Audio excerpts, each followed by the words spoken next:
Hello. Our story begins in 29 BBY. The Jedi were in transit to Kaleesh to stop the restart of another war.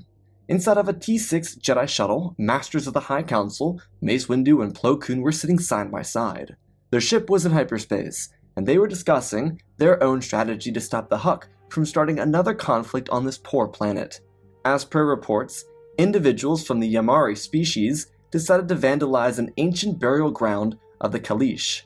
The Republic was aware of this, but Chancellor Palpatine, an individual responsible for the Republic siding with the Yamari, or referred to by the Kaleesh, the Huck, decided to tell the Jedi to not go. This mission was assigned by the High Council, and done without the guidance or permission of the Galactic Senate. They weren't attempting to undermine the will of the Senate or the Republic, but they wanted to make sure another war didn't break out. That's it. The previous conflict had bankrupted the Kaleesh and put them into a dire circumstance with the Republic financially, which incurred great casualties due to famine and starvation, especially without financial backing from the Republic. The Jedi agreed that the Kaleesh had gone too far, but they were encouraged by the Chancellor to remain away from the conflict, aside from their previous work, so that the Kaleesh could sort this thing out themselves. Though in the minds of the Council, this move by the Huck was one that could stoke the flames of more combat. Mace and Plo volunteered to do this task, so that they could use their diplomatic skills to the best of their abilities. Windu believed, truthfully, that this conflict was unnecessary, but the Republic reasonably took side with the Yamari. This isn't to say that he specifically agreed with the Republic's decision, but he understood why it was done. After having studied the conflict, the Huck attacked Kaleesh and they responded with hostility. It was simply put, a bully getting a free pass when the individual defending themselves responds. The Jedi had done their duty to resolve the conflict. Perhaps it wasn't in the best way, but this was their chance to hopefully right those wrongs. It was something noted by Adi Gallia in their previous session, as she had a friend of a friend who had been keeping up to date on all the developments out here at Kaleesh. This was what prompted the Council to send someone out here. Mace and Plo exited hyperspace, as Windu eased the throttle forward and down towards the planet of Kaleesh. The two Jedi continued speaking to each other, as they crossed the atmosphere, and just as they did, they saw a clear sunlit ocean, apparently called the Junwa Sea. Mace eased the yoke back and the engine slowed up, as they made their approach towards a body of land. Just as they did, Plo yelled out, taking control over his own yokes and twisting them to the side as the shuttle flying towards them bursted into flames and dropped into the sea, while also ejecting another individual. Plo told Mace he'd take control over the ship. Windu nodded, getting to his feet and rushing to the edged ramp. Plo lowered it, and the Master of the Order leapt out.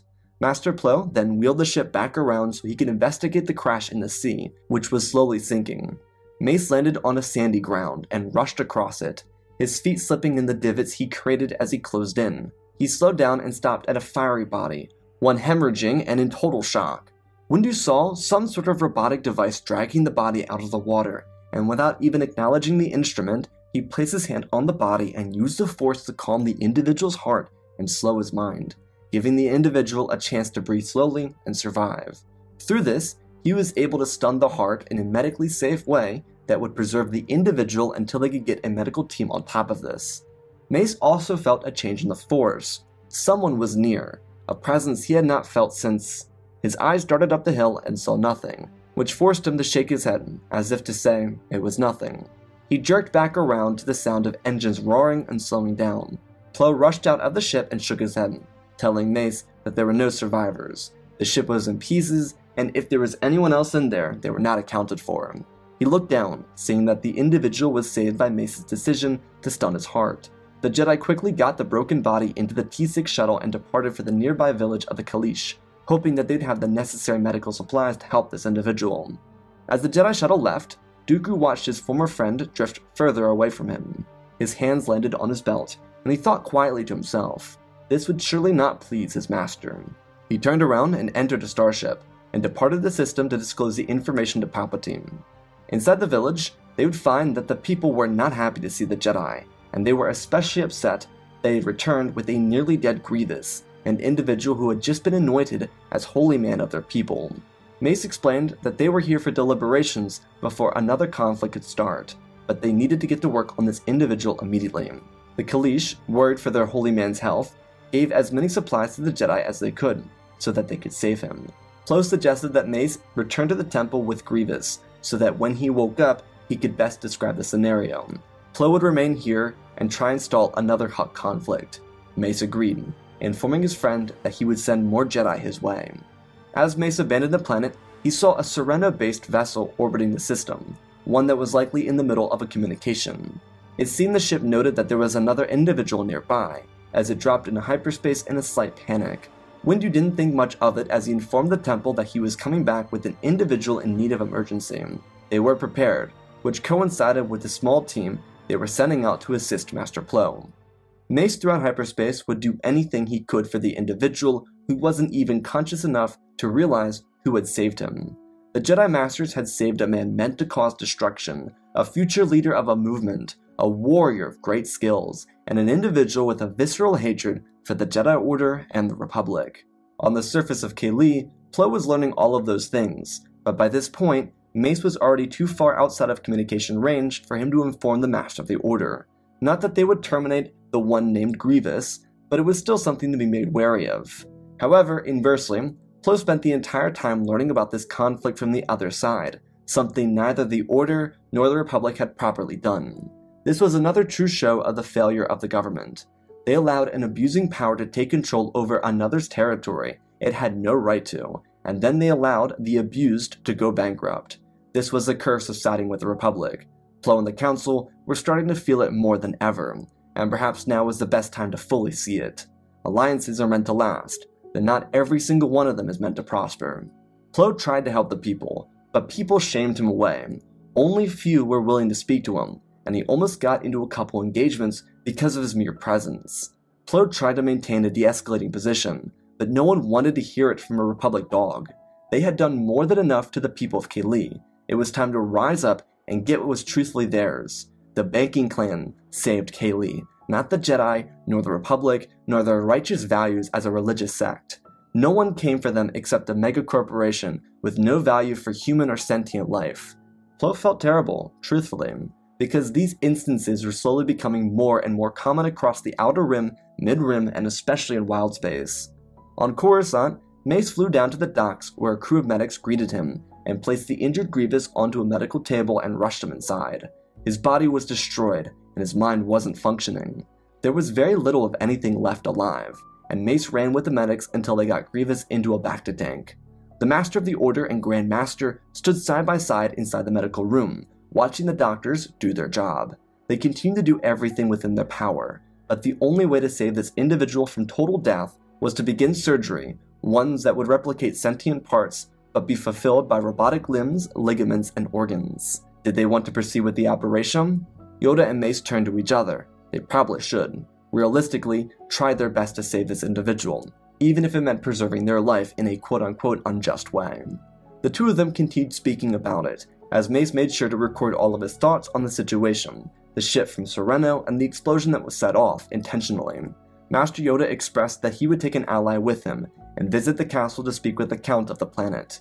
It would be the first time since Dooku's unprompted departure that they would have interacted. Mace nodded his head, as he stood with his arms crossed in his robes, watching the medics save the man he saved. Out on Kaleesh, Plo and the new Jedi, including a couple varying Jedi Knights, and Council Master Shaak Ti, arrived to help. She was there as a placeholder because Adi Gallia was currently dealing with a situation in the Coruscant underworld, and could not abandon her post to be present for this. The two counselors, old and new, spoke to the people, trying to figure out how they could broker a deal between the Hutt, as they called them, and themselves. The issue is, that seemed like an impossible task, because the people here wanted revenge. As Jedi, they could not accept such terms, even if they were justified by the actions of others. Plo and Shaak Ti struggled to keep the individuals calm, but with information coming from Coruscant that they had saved Grievous's life, there was at least, small albeit, a growing trust for the Jedi who had come to their quadrant of the galaxy once more to do their duty. Who would benefit from it? The Kaleesh eagerly wanted to know. Outside of the Jedi Temple, inside of another T6 shuttle, Master Ki-Adi-Mundi joined Yoda on his mission to Sereno. The Elder Master spoke about their intention, and the words Mace Windu had shared with them. Yoda noted what model of vessel they were looking for, and how its origins came from Sereno. They were here due to an explosion, one targeting the holy leader of the Kaleesh.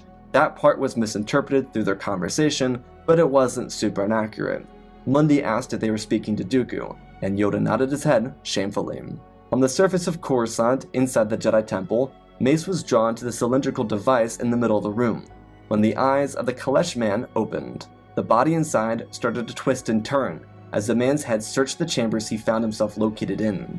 Grievous called out, using a vocalizer attached to his throat, which pumped out a modulated version of his once very sentient and natural voice. He called out asking where he was, and then his eyes landed on a Jedi Master.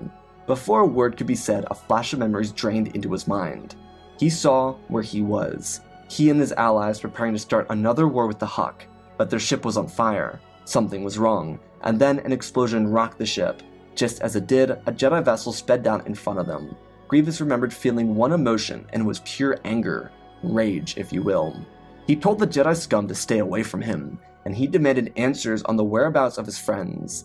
But Mace couldn't give them to him. They were somewhere at the bottom of the sea. The Jedi tried to save them, but they couldn't. Grievous twisted angrily, telling Windu that when he got out of this tank, he would crush him like a worm. Mace felt true and terrible shame over this vicious verbal attack. He asked Grievous what had happened. The question sat silently in the air, as Grievous had presumed the Jedi to be behind the attack, so instead, Mace explained the situation from his point of view. They had received intel regarding the Huck and their attack of the ancient burial grounds. The Jedi were here on a diplomatic mission to end it, and instead of ending it, they saw them get blown out of the sky. Grievous was ejected by some function, and there was a ship from Sereno present. Mace explained that there were 2 counselors on Kaleesh helping the people and trying to assist in peace talks between them and the Huck. Grievous snarled in his tube, telling the Jedi that the Huck would never bend to their will, nor would they listen, because the Jedi and the Republic had already given them the validation for the previous assault on the Kaleesh. Grievous sat quietly, as Mace asked him if he knew who might have been from Sereno. The individual seemed to be waiting for something, and while Mace couldn't and wouldn't explain the feeling he had on the beach, he was hopeful that this man might have the answers. Grievous explained that there were 2 potential answers, if in fact it wasn't the rancid Jedi Order who did it. Mace listened as Grievous explained his deal with the Intergalactic Banking Clans, or IGBC for short. They made a truce so that the people of Kaleesh could be saved, and it worked. However, Grievous betrayed their trust because he wished to stop the Huck from starting another deadly conflict that would eviscerate their people. Grievous wished death upon them, and he wished every single member of their collective populace to feel the fires of 1,000 suns burning down atop them. They deserved to suffer, they deserved to die, they deserved extinction. Mace just crossed his arms and listened. And when silence sat between the 2 of them, Grievous asked what was he going to do about it? Terminate him for having revealed his plans? Or was that beyond their nature? The Jedi couldn't just kill anyone, right? Well, they certainly participated in the deaths of his people, a people who were wronged by their order. Mace really wanted to tell Grievous to stop being episodic, but he couldn't. This was a real issue, and the Republic had messed up by taking the side of the Huck. In all fairness, they played the system really efficiently. Mace stopped Grievous from ripping this conversation up, and told him that it was he who saved Grievous on the beaches of Kaleesh. He stopped his heart and his body so that he wouldn't die. There was the capacity for change within every sentient being, but Mace had to trail off, believing that Grievous was the center of a plot. The Jedi already had their issues with the megacorporations, being that the Trade Federation faced really light repercussions from the blockade over Naboo. If the IGBC had their hands in this situation, then perhaps Grievous was being set up for something worse. This pissed him off even more. Oh, and the Jedi couldn't be sucked into a plot? They were the almighty decision makers on justice and what it meant to be, right? Mace shook his head. It was clear that they had been sucked into a plot, because they supported the Huck, when in reality, they were supporting the oppressors, which is what they didn't want to do. He then said that it was in the best interests of the megacorporations to make the Jedi look as bad as possible. If the Jedi could lose their influence on Coruscant, then their moral duty to the galaxy would have a lesser impact. The Federation and banking clans would clearly want that, as it would reduce the chance of someone calling them out for their actions. Mace turned to Grievous and explained that he feared greatly that his life hadn't been in his own hands for quite some time, and those who wished to do far greater evils than seen at Kaleesh were willing to do anything to get what they wanted. Grievous scoffed at this, as if Mace wasn't placing himself on a pedestal, when it really wasn't the case, clearly. This was an accurate assumption, but there were many holes to fill, and Mace then finished, asking Grievous if he had any desire to assist them in uncovering this plot and ending the conflict on Kaleesh. Grievous had no intention to bend to the will of the Jedi, but he was willing to accept. Mace promised a robotic frame, one that would grant him movement again, but he had to try and be willing to see that there was more than violence, and that the power of word can resolve much more. Grievous didn't care for any of this, but he agreed to get himself out of this tank. Before Yoda and Mundi reached Sereno, they received a theory from Mace Windu, which would encourage them to look for specifics in this plot. It basically was everything Mace and Grievous had just discussed, with Mace's own thoughts and concerns on what they had said. Their T6 shuttle then landed in the landing fields just outside the castle. Dooku, Count of Sereno, walked out, flanked by 2 Magna Guards, clearly created by the IGBC, which was certainly something. Yoda and Mundi stopped as Dooku placed his hands behind his back and looked to them. Silence filled the air. Yoda first noted how Dooku had changed, influenced by the dark side, destroyed physically by its curse. His skin was curling, his eyes had circles under them, and there was no longer a hint of black in his hair. Yoda's student was gone. Regardless, Master Mundi spoke up first, asking the Count if they may speak to him about the potential of one of his citizens interacting with a conflict at Kaleesh. Dooku nodded his head and gestured towards the castle. He wasn't expecting a visit, and he was never given a heads up, so this visit was extremely unannounced, which didn't make him happy. When they eventually sat down, Dooku spoke to them and asked what they would like to know, or what information they had. Yoda and Kiadi went over all the details of Mace's report, including the sense that someone familiar was present. This all went with Dooku denying everything, suggesting that even as the political leader of his home world, he did not keep track of every little thing his citizens did. It would drive him insane if he didn't. Dooku laughed a little, and then the others chuckled along, before Yoda stiffened up and expressed that the individual Kaleesh warrior named Quemenje Shalal, or spiritual man Grievous, had been working for the banking clans, and while they couldn't assume too much, there were too many coincidences to be noted here. A ship from Sereno, the sensation of Dooku's presence, Grievous working with the IGCB, Dooku's guards being manufactured by the IGCB, and what else? Oh, that's right, the influence the IGCB had in the Kaleesh engagement with the Hawk. They knew of Dooku's political work and his political idealism. Did he wish to comment on any of that? And Dooku shook his head, forcing a smile across his face and telling them that they had it all mistaken. Sure, he may have had ties to them for business purposes, but they did not have any other influence on him, nor he with them. He coughed a little and told the 2 Jedi that it was time for them to leave. He didn't appreciate their unwarranted visit, and the decision to, again, question his character. Yoda got down and started first, but Mundi stopped, telling Dooku that these were not questions of his character. He had failed as a Jedi, and they were simply here to make a clearer understanding of the situation. His choice to choose hostility over tranquility would again define him as a failure of an adult, a man, and that of a former Jedi. Mundi turned and followed Yoda, who didn't want any part of that. It was out of place for Ki-Adi-Mundi, and he knew it. But Yoda had been a kind friend to them all, especially Mundi when it came to the elongation of his own species. Mundi understood the burden Yoda felt when Dooku failed, and he felt compelled to make it abundantly clear to Dooku that his actions were hurtful to others. Out on Kaleesh, Plo Koon and Shaak Ti were moving quickly to the edge of the frontier village at the sea, and tried to calm the citizens. The Jedi Knights were sent to intercept a group of the Huk, who were intent on riling up the populace again. Their intention was to conquer this territory and exterminate the Kaleesh. Jedi Knights weren't told to fight off the incoming individuals, but if they must defend the ancient grounds, then that was their duty. As the situation continued to intensify on Kaleesh, with information of a potential start to another conflict making its way back to Coruscant, Huk scouts were prepared to send a message to the Chancellor's office that would assist Palpatine in his defamation of the Jedi Order, helping him seal the deal on the Jedi before the Clone War ever started. Mace helped Grievous get his new armor. He looked a little like a temple guard, and Mace did this to ensure Grievous was gifted with material that had been crafted by Jedi for Jedi. While Grievous was deep in recovery and asleep, he had gone into his mind and searched for answers as to help the warrior recover from this burden.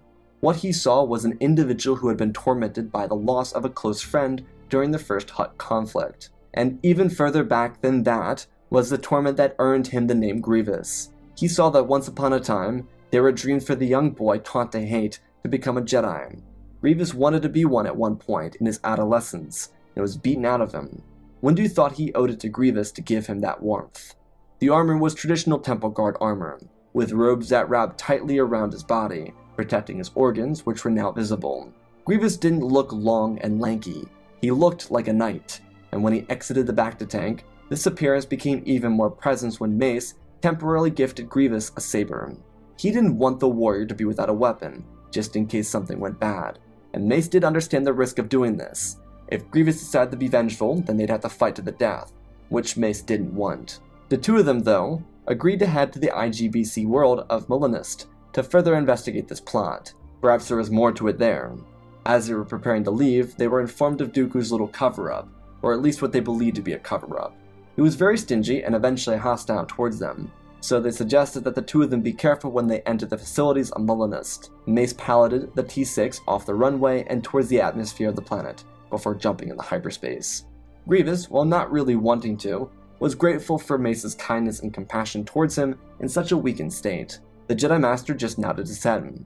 It wasn't anything to just think too heavily about. It was the way of the Jedi to heal. The two of them did discuss a couple of their plans for their arrival on the planet. They simply needed to be efficient if they wanted to succeed. When they did eventually arrive, no new developments had occurred on Kaleesh, which was good. The Hutt were driven back by the Jedi Knights present on the system, without conflict, and the two counselors were able to calm the citizens down, which led to a serene feeling of peace for the people, knowing that the Jedi did actually have their backs. But Chancellor Palpatine was already getting on top of this recent development, something Yoda and Ki-Adi-Mundi would have to deal with when they returned to Coruscant. On the other side of the galaxy, Grievous and Mace exited from the T6 in some barren fields outside of the capital city. The Kaleesh warrior wondered why they were doing this, like this, and Mace told him that he assumed that Dooku was working with these corporations, despite his desire to be a political idealist. He never really did things without a reason, and if he had sensed Dooku and Kaleesh with a different tang, and if Yoda had confirmed Dooku's difference in appearance, then perhaps it was time for him to acknowledge that his friend, and truthfully inspiration in many different ways, wasn't quite the same person he once was. Grievous just nodded his head and followed along, as they used speeders to move through the grassy fields and into the city, where they blended in with the rest of the crowd. Their target was the tower that protruded out of the city, a massive show of the power of the banking clans and what they had over the people of this planet. The two of them stopped about a block away from the building, and leapt into a sewer and moved towards it. The only reason Grievous was remotely interested in any of this was for the truth. Did he make a deal with the devil to help his people? He knew the banking clans weren't happy with him for abandoning their deal, but would they truthfully try to enslave him by trying to kill him? Was he that valuable? Mace could feel the twisting inside of Grievous's mind. It told him everything he needed to know about this individual. They climbed the ladder inside the facility up into the actual tower itself, and they slowly moved. This entire facility was jam-packed with battle droids, which either meant they knew what they were doing was bad, or they had over-the-top security for no reason. Grievous wanted to destroy these battle droids, being that the IGBC assigned them to him like they'd be efficient at helping him do his missions. But Mace stopped him. They had a much larger foe to stop, and Grievous came back down to reality. They slowly ascended the building for hours, avoiding droids, Mun bankers, and an array of business partners who happened to be in the building during this invasion. When they reached the top of the building, they stopped. Mace and Grievous moved around to opposite sides of the room, as Windu told Grievous to follow his lead, which he agreed to do, just for this occasion. As they were preparing to access the hard drive, Sand Hill, Newt Gunray, and Pongo the Lesser walked into the room speaking to each other. This was the early alliance of the Separatist movement, and no one knew it but them. They were speaking about their growing alliance. Pongo was here for the credits he needed, so that his engineers could get started. Sand Hill was expressive to each of his allies. Newt Gunray was free for a little bit by Palpatine's plan, so that he could unite the Trade Federation with Geonosian facilities and the intergalactic banking clans. Their conversation continued to evolve, as they discussed the plans Lord Sidious had in store for them. Mace by this point started to record the conversation. He listened intently, but with varying degrees of shock. Grievous was in the other corner of the room, and he didn't understand most of this. Before they could finish their discussion, a call came from Sereno, as Sand Hill referred to Dooku as Tyrannus. He asked for the reasoning of this call. Dooku knew that Pongo was present as well as San, and he wished to inform them both that Grievous had fallen in the Jedi hands. However, they were free to support the Huck in their enslavement of the Kaleesh. With Grievous lost, it was time they searched for a stronger enforcer, one that could be used against the Jedi. Poggle clicked at the Count, informing him of local conflicts in his area that might be of great use to him. Tyrannus thanked him before informing San that the banking clans needed to be more discreet with their work. If they weren't, then they could allow the Jedi to catch on. He did not want any more visits from Jedi Masters, understood? Before San could say anything, Dooku reminded him that the Chancellor would play into their favor. Lord Sidious was already at work with the Senate. They needed to trust him. When the call ended, he contacted a battle droid commander, one produced by the Trade Federation, and told it to maximize all patrols inside the tower. They were expecting potential Jedi invaders. San turned to Newt and Poggle, the two of which were already unhappy with his predicament. Newt expressed his contempt for the Jedi, and he warned San to be wary of their tricks. Poggle was waiting to build General Grievous' new suit, which is why he was unhappy. They walked from the room so that they could return to their conference in the adjacent room with stockholders and businessmen looking to invest in this alliance. Mace ran across the massive chambers and planted a data chip into the computer console as Grievous prepared to kill everyone. Mace had to stop him though. They could not sacrifice this advantage. He understood how his people were in danger, but killing San, Poggle, and Newt would do nothing. He placed his hand on Grievous' shoulder as the data was infused into the chip and told him that they would replace them. Anyone could be replaced with these corporations, just as they were trying to replace himself. Mace didn't want Grievous to upend this by accident. Mace was trying to save the people of Kaleesh too, and the people of the galaxy were also at stake for this. Something far worse was at play. There was a much larger picture than just the two of them. Grievous turned over with disdain. He didn't want to listen to Mace, but he was right. He nodded his head and scoffed. Their Jedi ways were always so disorienting, but maybe they actually had a rhythm to them. When the chip was filled, the two individuals abandoned the tower and sped to the shuttle, using it to depart the planet. Instead of bringing Grievous back to Coruscant, he was dropped off at Kaleesh, so that he could be where he needed to be. Mace, on the other hand, would meet up with Yoda and Mundi inside the executive building, after Palpatine told the Jedi to retreat from Kaleesh, or they'd be chewed out publicly and have an oversight bill that would degrade their influence to that of children. They wouldn't have any funding, ability to protect, and they'd be branded as insurgents with no true right to their actions. Palpatine tore them up, but with this new information, they could sink everything, especially him. Luckily for them, the Senate was preparing for another session, which is what Palpatine was preparing to go to.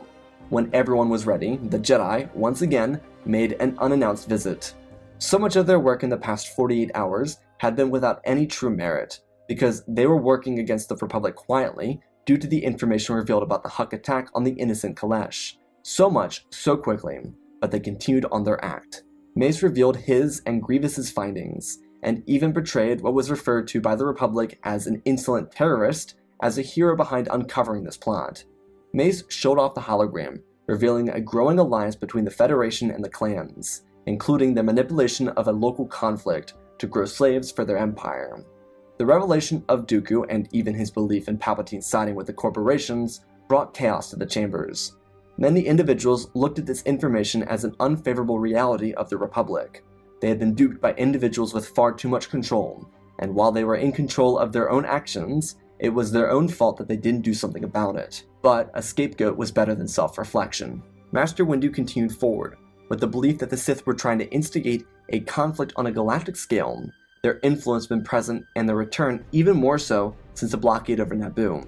He told the Senate that Lok Dod and the Federation can say that Gunray is a loose cannon, but at the end of the day, he still represents their conglomerate, and these recordings prove it. Everything they saw proved it. He did go on to say that the information inside the drives were telling of plans to bring the Commerce Guild into their agreement and form a military that eclipses the power of the Republic. There was also something about a bounty hunter named Jango Fett, but that information should be reviewed by a committee of equal power, and with the cognitive ability to focus on the betterment of the people of the galaxy. The Jedi would let the Senate crumble after that, because the political squabbling was beyond their best interests. This meant that Windu, Yoda, and Mundi would be returning to Sereno to arrest Dooku. Back on Kaleesh, Republic forces joined up with the Huck and told the Jedi to stand down, but Shaak Ti and Plo Koon led their task force of 20 or so Jedi and held the line, informing the Republic that this war was instigated by an oppressive regime. Their orders were expired. They needed to stand down and stop fueling the flames of combat. Grievous was ordered to remain with his people, but he wouldn't stay there. Just as Republic troopers and Hux forces prepared to engage the Jedi, Grievous walked out to the front of the line, stepping between the two forces. His mind had rapidly been shifted. His near-death experience, the compassion of Master Windu, and the truth he had learned painted a much fuller picture. Grievous stepped before an army, and he stood tormented by a war he was born to fight, by a war he was forced to lose, by a conflict that wouldn't end until he made it end. A pike was in his hand, and he slammed it down into the ground. He called to the Hux and told them that their war with the Kaleesh had always been in poor taste. The desire to hurt and steal had always been with nothing but unprompted aggression. He offered them a chance, before war destroyed them both, to join in arms with his people and end this conflict. He stepped back and looked into the crowd of Republic fighters and Hux warriors. The Jedi behind Grievous waited for his word to be finished, but it already was. He stepped away as their leader walked out and spoke in some broken version of Galactic Common. This fight belonged to their fathers. It did not have to belong to them. The leader of the other side, one that, like Grievous, was taught to hate the other side, was faced with them without conflict. Grievous didn't like the idea of stepping down first, but if it would save the Jedi who selflessly put their lives on the line, and the multitude of innocent Kaleesh, which was more important to him, then he would be willing to humble himself for such an outcome. As the warrior from the Hux planted his pike into the ground, Grievous reflected on the conversation he and Mace had had before they returned to Kaleesh. Windu told Grievous that the death of his friend was not his burden to bear. He and she had fought valiantly together, but the power of the fight and the power of their words were so much different. He simply wished that Grievous didn't have to fight to have his peace, and he believed that his friend wouldn't have wanted him to fight it either. At first, this came across as another Jedi lecture about their purity, but after seeing the Jedi try and use their words to stop the Hux, and seeing a chance for the conflict to truly end, he believed in what Mace had told him. The only reason Grievous would ever agree to do this mentally is because it was the loss of his friend that transformed him into Grievous. He could, through this action, once again become Quem-En-Jai Shalal. As this was happening, Dooku was captured and transported back to Coruscant, and from it, a calm before the storm would occur. The natural cycle following this would be the signed into law bill to make the Sith illegal. All their art, relics, and practices were to be seen as acts against the Republic. Palpatine was spared, while Dooku was sentenced to life for instigating a war on a planet that did not deserve war, along with the corporate heads of the megacorporations that were trying to form an alliance against the Republic. Despite Palpatine getting a pass, it wouldn't last much longer than a month. A random senator, who had done a lot of research on the Sith after the fact, found that Palpatine's office was littered with Sith artifacts. They thought about using the political leverage against the Jedi, but right now, at that current point, they were pretty much politically unstoppable. Nothing would really disrupt their flow, so the senator went to the Jedi so that they could immortalize themselves even more. The fact that Palpatine was a Sith was a nail in the coffin for the Sith plan to start a clone war and destroy the galaxy. Jango's clone army wouldn't be found for another year, and when it was found, the Jedi forced their hand to make sure the clones were handled humanely and used for the right thing, so that their unique lives in the Force were not put into question or done away with like mindless drones. The conglomerates that had so much influence started to slip out of the spotlight, and to replace them would be representatives of actual systems, not corporations. The Republic had to change to better themselves, and this would be their opportunity to be that change. On Kaleesh, peace would reign, and Grievous's position as spiritual leader of his people would remain. His original name would also return to him, as he took on the responsibility of leadership. A couple months after the Jedi finally left, Master Windu would return to visit his friend. The Jedi Order recognized his ability to see the change, even though he may not agree with the way the change should have come about initially. Grievous's ability to be an inspiring voice for his people had changed the trajectory of this entire sect of the galaxy. Wild space was slowly integrating into the Republic, and Mace wanted to know if Quem-En-Jai Shalal would ever want to become an honorary Jedi Knight. Their friendship had grown, as they'd been in contact since Molinist, but Shalal decided that his place was here with his people. He, however, had a question in return from Mace, asking him if he, Shaak Ti, Plo Koon, and the other 20 Jedi who were here at the cusp of a war were willing to become honorary Kaleesh Honor Guard members, and Mace just smiled. Surely they couldn't. Shalal and Mace would reach their arms out and catch each other in the middle, with one firm handshake to unify the two as brothers forever. And that, my friends, is a pretty wholesome PP story if you ask me. Special thanks to the patrons: Nor Wells, Darth Maelstrom, Ozpin, Darth Vitiate, Seju Jagger, Brood36, Hunter Belden, Rosebird, Angel Dust, Alexander Reese, The Beginning and End, Jango Fett Clone, Nick5098, Ben Ingram, The Big Red Pure Mark, Diamond Constant, Darth Nemesis, Lord Tib, CC2024, Gallivan Gaming, Tristan, Mandalore, Sir William 1767, Darth Revan, Granite D. Bane, Laliant, Sky Guy, Penguin, Colin Rooney, Shark Midori, RJ38, Nick, Michael Erlinger, The Last Jedi, Apollo, Weewa670, Anakin Stank Runner, CT7567, Toaster Oven, Oz of Oz, Darth Nox, The Eternal Padawan, Joshua Tem, Johnny DeGuin, Sense Skeleton, Jedi Sloth, Mr. Yeet Gamer, Lord Cali, Youngling Slayer 66, Mammoth Studios, Anakin003, Lord Draken, Fortis Lakes of Star Wars, Earbus, Rex the Wolf, The Man with Few First Names, Darkseid46, Baron Joshua, and Lord Deadwing. For supporting the channel, smash that like button, giveaway down below. We're closing in on the number. It's closing in. It's right around the corner. Go and put your name in. Anyways, let's talk about the story. So first things first, every time I say Grievous's actual name, my furniture starts floating, so I stopped doing that mostly through the video. All jokes aside, I really wanted to focus on the near-death experience for Grievous and how that would change him. I think so much of the manipulation that happens with him in the canon and Legends timeline is that he's manipulated to hate the Jedi. He hates the Jedi initially, and this is the inverse. The Jedi aren't starting a war, they're actually protecting the people of Kaleesh, and I think that's a very important piece to Grievous's arc here. I think it's not until Grievous actually sees the Jedi going with their word, using their word, and standing up for his people that he's like, oh, okay, maybe I will try this. And I think the main reasoning the Huck would actually stop the conflict is because they would see that the Jedi took the side of the Kaleesh, and that they would probably lose because the Jedi would probably turn the Republic against them. Much of core politics doesn't seem like it's a big influence to people in wild space, so the simplicity of it just seems like a turning of the scale, and that they'd be defeated by a larger foe. But I hope you all enjoy the story, a very Brotherhood-based story, a brotherhood between Mace and Grievous, which I thought would be much different, unique, and, well, I hope you enjoyed it. So, I love you all, spread the love, and always remember, my friends, may the Force be with you.